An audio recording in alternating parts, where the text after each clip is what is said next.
So we're trying to make these lights a little brighter, and so I put this aluminum tape in there. You know, it's just painted black. This aluminum tape I got for 10 bucks from O'Reilly. Watch where you get this stuff, because I know at like some of the places a roll of this can be like 100 bucks. I've seen it at plumbing places for like 40 bucks. O'Reilly it's 10. So, but it's extremely sticky. It's just an aluminum tape, you know. Crinkles like aluminum, stays like aluminum, has protective heat qualities. Anyways, bling bling. Hit it again. Hit it again. Yeah, they're brighter.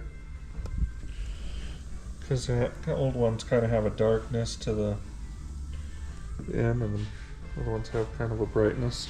All it takes is one job, oh yeah. All it takes is one job, and everything is gonna be okay.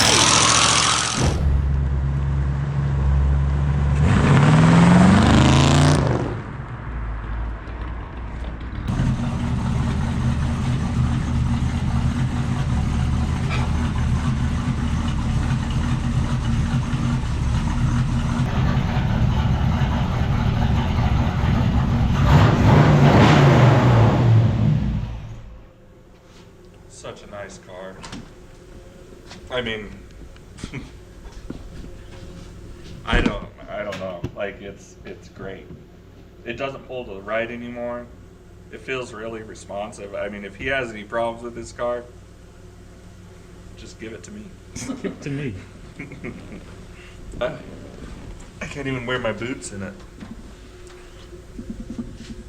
It's a nice car. It never even got up to temp. Really? Yeah. It was at 140 degrees when I pulled it in. Nice. Like $1 million going down the road. It was like $1 million. I mean, there's some old car things, you know. There's a little bit of a rattle in the column. That might be the only thing I can complain about. Like if you hold the steering wheel one way or the other, you can get rid of it. And it isn't the drop; it's something in the actual rod in the piece. But she seemed great. Steering didn't feel too sloppy. No, I mean, I would like a little bit more caster in my car, but it's so easy to steer that, and like you're not fighting it. Yeah.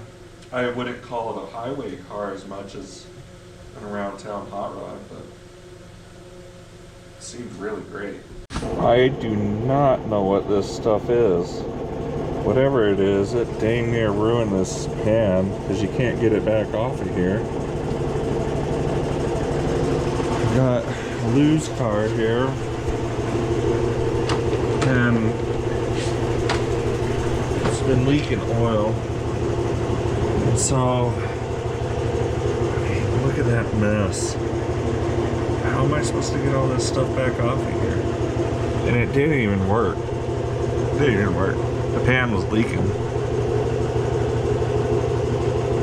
So I gotta get all that back out of there, and I have no idea. It is, whatever that is, don't use that. God, what a mess. I gotta get that all scraped out of there, and then the rear main seal's leaking as well. We're gonna try to slip one in, sneaky like, which is also gonna be interesting, but man, this doesn't make it easy. What a mess. I heard Jarad said Eldebrock had something like that, some sort of gasket glue. But look at this. You got all this stuff hanging off of here. Like, what happens when this hard chunk goes down into the motor? You know? Let's just make a mess of everything here too, cleaning it off. This is terrible. I just cleaned off that stuff, but I can't trust that it's straight anymore because of the force it took to get that shit off of there, whatever that stuff is. So we're gonna check it with my, this table is extremely flat. It's a big old thick piece of metal.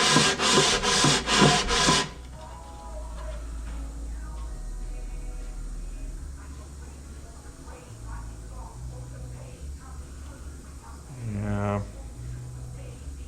it's kind of hitting here, here, here. So we'll just go until it. So you can see how that has all that uniform on there. You can see the spots that it hasn't, like there, there. Those are on the inside though, so I'm not so worried about it. Little spot on the outside here, once again, enough surface area, probably not to worry about. But we got to keep going anyways because you can see we've got from here kind of a little bit of stuff there, but then it still hasn't even touched here. All right, got it milled down. This one is very close. See how it cups there? That's our close spot, but you know, it makes it across, and that went from just touching there and there to it's on the whole thing. We just had that little spot. I think we're just gonna call it.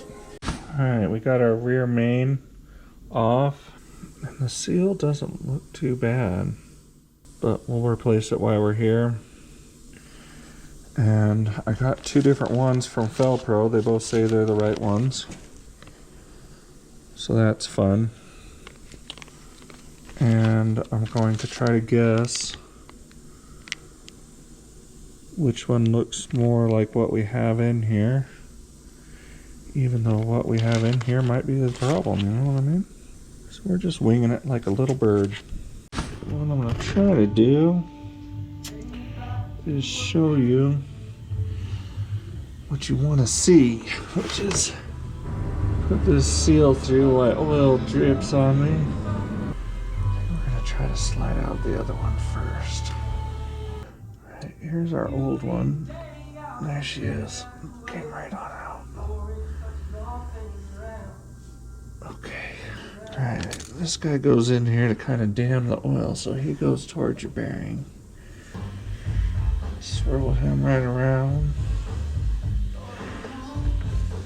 And we're going to leave him right there. We're going to swirl the other one in the other way. And put a little dabber-do, a whisker-do on there. On each end. That's how it slides in there. It's doing a rear main without pulling the crank. Let's see how she does. You can see right here, right where the seal messed up. See how it went around like that? That's that oil pan gasket through that garbage. God, how am I supposed to get all this shit out of here? Just horrible, horrible stuff. Alright. Rear main seal replaced, oil pan gasket replaced. I think it was the oil pan gasket that was giving us issues actually. But got it all tightened up, cleaned up, wires and stuff back on.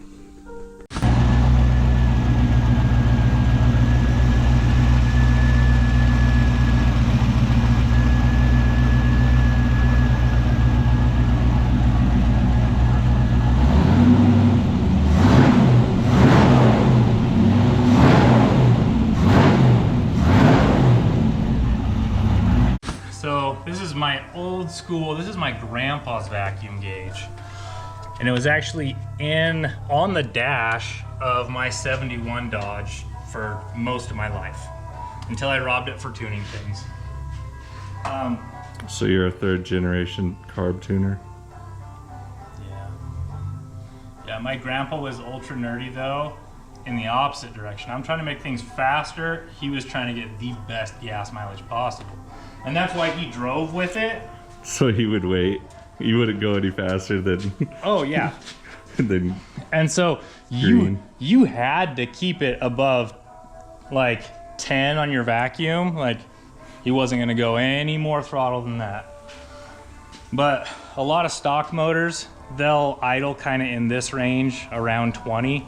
This one, I don't know the cam specs on it, but when we started, we were around 11.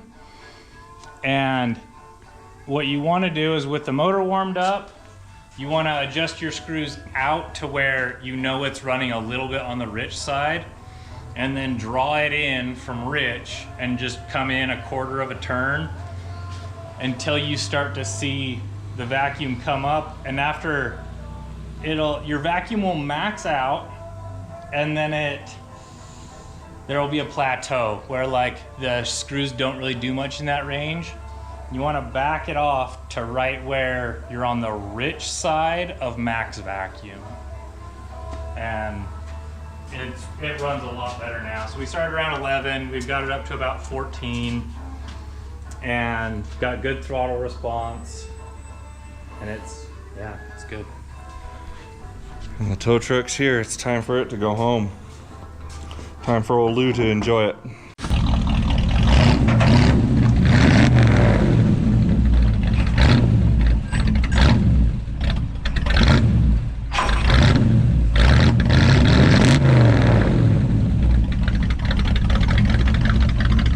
All it takes is one job, oh yeah.